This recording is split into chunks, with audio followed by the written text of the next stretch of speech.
Assalamualaikum tuan-tuan dan puan-puan. Okey, hari ni kita nak review juga satu lagi MPV.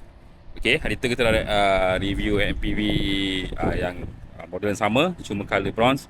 So hari ni saya nak review satu unit Alphard Z tahun 25, cuma dia color hitam.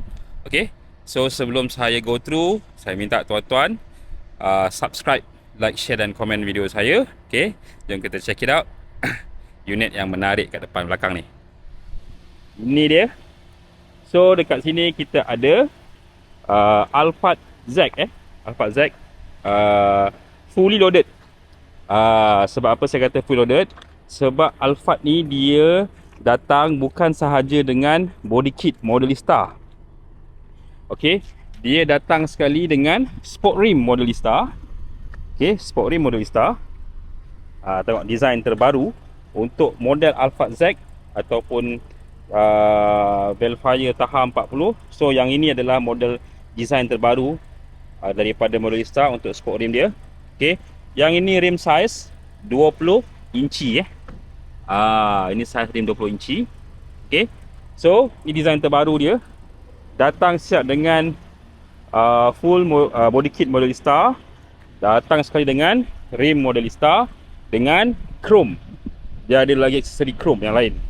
Ni chrome. Okey. Datang sekali dengan DRL kiri dan kanan. Okey. Lepas tu ada lagi chrome dekat sini. Right. Chrome dekat sini. Oi, banyaknya chrome. Okey. Dan kereta ni dia datang ada side step kiri dan kanan. Ada tuan-tuan So dalaman dia tuan-tuan boleh nampak. Dalaman dia fully leather. Okey, panel roof ada.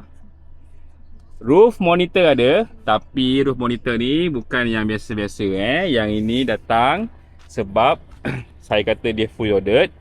Sebab apa? Sebab dia punya player bukan sahaja player yang latest untuk AGH 40, tetapi dia datang dengan ni tuan-tuan JBL sound system. So kalau model yang AGH 40, okey, untuk model yang AGH 40, kalau katakan dia punya player yang standard, dia memang dah ada 360 camera. Okey, so tapi yang ini di Jepun dia dah tukar player yang latest AGH 40 punya, tapi dia pakai JBL. JBL Okey, so sama jugalah yang ini pun ada 360 camera. Adalah 360 camera.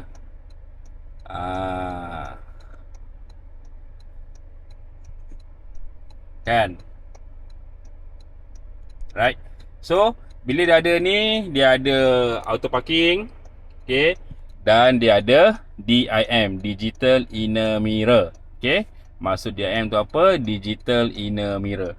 Okey, so apa lagi yang dia ada dekat sini? Dia ada wireless charging dekat sini.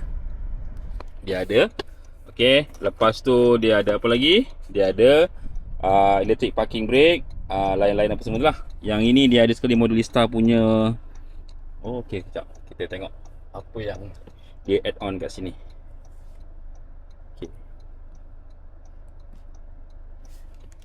Dia tak salah saya, dia ada lampu Modelista. Dia saya cari. Okay, so player ni adalah roof monitor daripada JBL lah.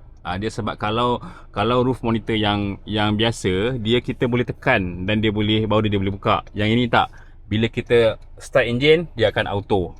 Dia akan auto buka lah. So bila kita mati engine, so dia akan simpan. Dia akan fold in secara automatik. Okay, dapat Alright. So dalaman dia sama seperti model Alphard Z yang lain. Maknanya dia punya interior color hitam. Interior dia color hitam. Fully leather. Pilot seat. Okay, pilot seat. Okay, so kita tengok yang ini. See, dia ada side step kiri dan kanan. Side step kiri dan kanan lah. Okay, pilot seat, electric seat. Yalah, button dia ada 4. macam yang video sebelum ni tuan-tuan dah tengok lah. Okay, dia punya roof shade kita tengok buka. Okay, so ni roof shade dia kiri kanan function. Okay, alright. So untuk unit ni, untuk kereta ni tahun 2025, saya ada lagi dalam 3, banyak lah sebenarnya. Di 2025 ni saya ada banyak unit. Okay, macam hari tu colour bronze, colour brown, yang ini colour hitam, saya ada colour putih. So ikut pada tuan-tuan lah nak yang colour mana. Okay, power boot macam biasa lah. Nampak ni dia ada chrome juga kat sini. Okay, so dalaman dia tuan-tuan boleh tengok sini lah, 7 seater kan. Okay, 7 seater. Alright, so kita ada pelbagai lagi colour. Pelbagai colour tu pun tak banyak lah, dia 3 colour je lah, bronze, putih dengan hitam. So ikut pada tuan-tuan punya favourite colour yang mana. So boleh hubungi saya, Afiq Car Dealer, 019-729-2696. Okey, untuk harga tahun 2025 ni, harga bermula daripada 300,000 dan ke atas. Okey, saya cakap 300,000 tu ke atas tu sebab dia tak semua harga yang fix. Dia ada harga macam ni, harga macam ni. So ikut pada bajet tuan-tuan. Kalau nak bajet yang bawah 300,000 ada, tapi ambil tahun 24 atau 23. Okey, tak perlu risau, saya ada banyak lagi stok. Okey, so tuan-tuan, jika berminat jangan tunggu lama-lama, boleh dering saya cepat, Afiq Car Dealer, 019-729-2696. Okey, sebelum tu jangan lupa subscribe, like, share dan komen video saya. Kita jumpa untuk next video. Assalamualaikum ji.